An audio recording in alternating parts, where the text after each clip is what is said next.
Hi, welcome to my channel. Today we are going to learn Chapter 1 Science of Class 7 Nutrition in Plants. In the last part, we learned about photosynthesis. The leaves have a green pigment called chlorophyll. It helps the leaves to capture energy of the sunlight, and the energy is used to synthesize food from carbon dioxide and water.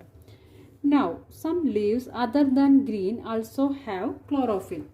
The leaves other than green also have chlorophyll. The large amount of red, brown and other pigments. Red, brown and other pigment masks the green color. So, photosynthesis takes place in these leaves also. Photosynthesis takes place in these leaves also.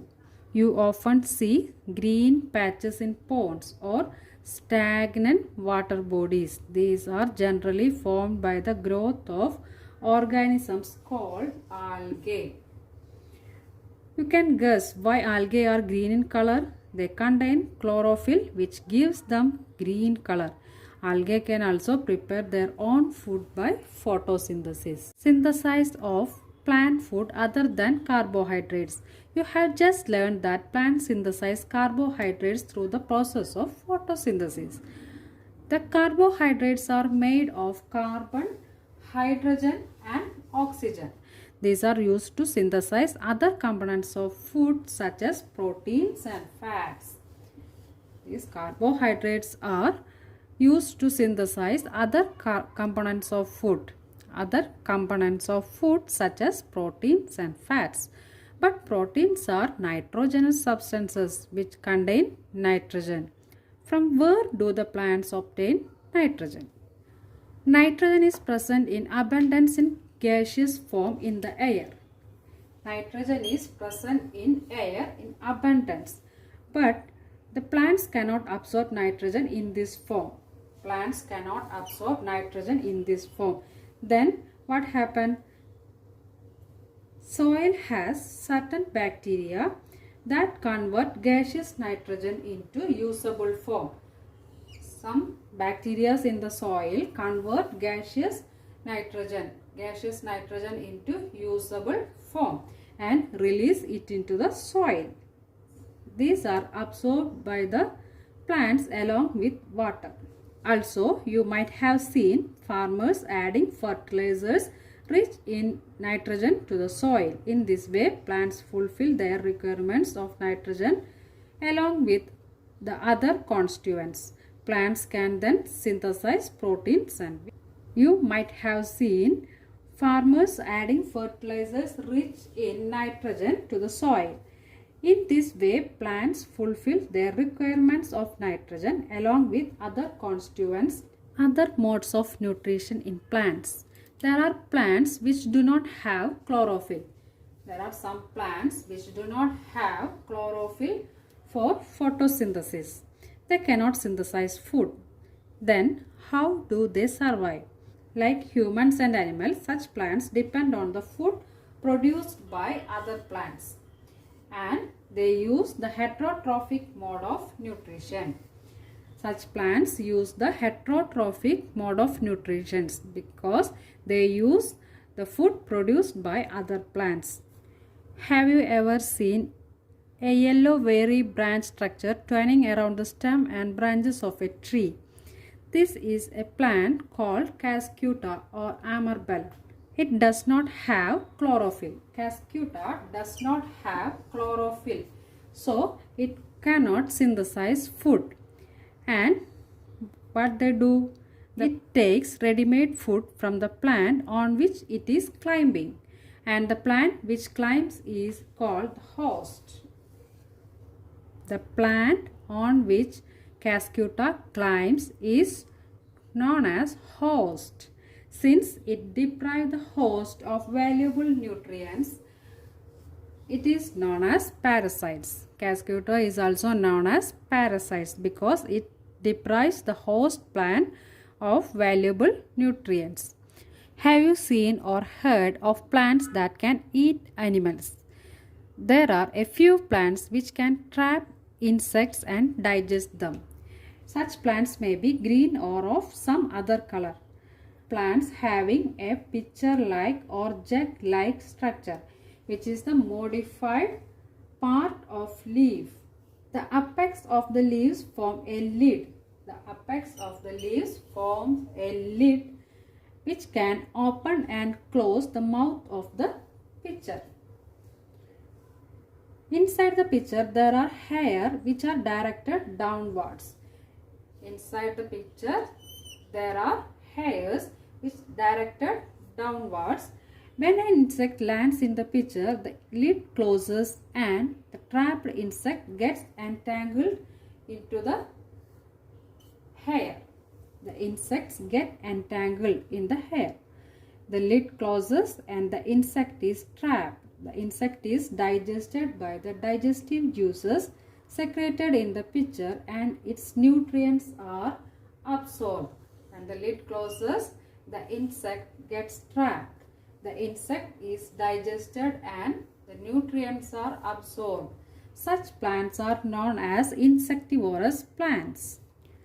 Now we are going to learn about saprotrophs. What are saprotrophs? You might have seen packets of mushrooms sold in vegetable market, and we also bought that to home. You may have also seen fluffy umbrella-like patches growing in moist soils or on rotting wood on rainy seasons. Let us find out what type of nutrients they need to survive and from where they get them. Take a piece of bread and moisten it with water. Leave it in a moist, warm place for 2-3 days or until fluffy patches appear on them. What is the color of these patches? Observe the patches under a microscope or a magnifying glass. You will see cotton-like threads spread on the piece of bread. These organisms are called fungi. These organisms in the bread, rotten bread or decayed bread, are known as fungi.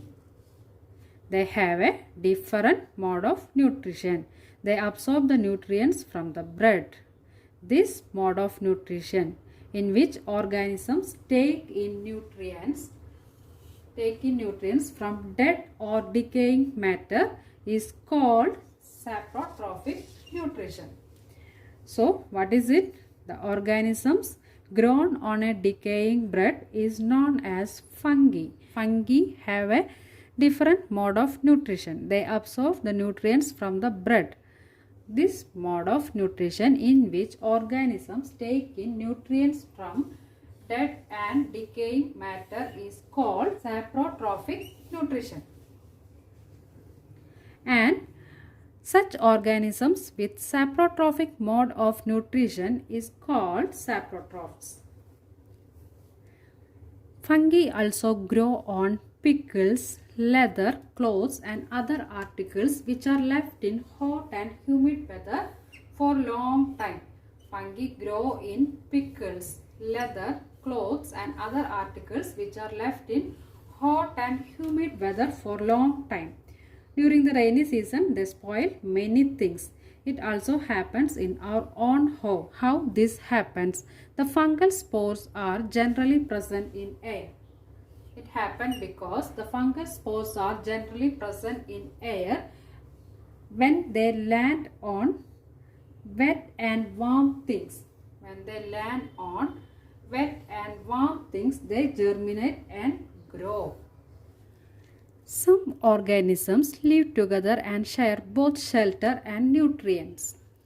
This relationship is called symbiosis. Some organisms live together and share both shelter and nutrients. Such relationship is called symbiosis. For example, a certain fungi live inside the root of plants. Fungi live in roots of plants and the plants provide nutrient to the fungus. The plants provide nutrients to the fungus and in return the fungus provide water and certain nutrients to the plant. In organisms called lichens, a chlorophyll containing partner, which is an algae, and fungus live together. organisms called lichens, which is an algae, and fungus live together. The fungus provides shelter, water, and minerals to the algae, and in return the algae prepares and provides food to the fungus. How nutrients are replenished in the soil. Have you seen farmers spreading manure or fertilizers in the fields, or gardeners using them in lawns or in pots? You learned that plants absorb minerals and nutrients from the soil. Plants absorb minerals and nutrients from the soil. Then what happened? Their amounts in the soil keep on declining. Fertilizers and manures contain nutrients such as nitrogen, potassium, phosphorus, etc. to enrich the soil. Actually, crop plants absorb a lot of nitrogen and the soil becomes deficient in nitrogen. Crop plants absorbs a lot of nitrogen. For that, the soil becomes deficient in nitrogen. As you learned that nitrogen gas is available in plenty in the air, plants cannot use it in the manner they can use carbon dioxide. They need nitrogen in soluble form. The bacterium called rhizobium. Bacteria called rhizobium convert nitrogen into usable form. That is, the bacterium called rhizobium can take atmospheric nitrogen and convert it into usable form. The bacterium rhizobium cannot make its own food. Rhizobium cannot make its own food.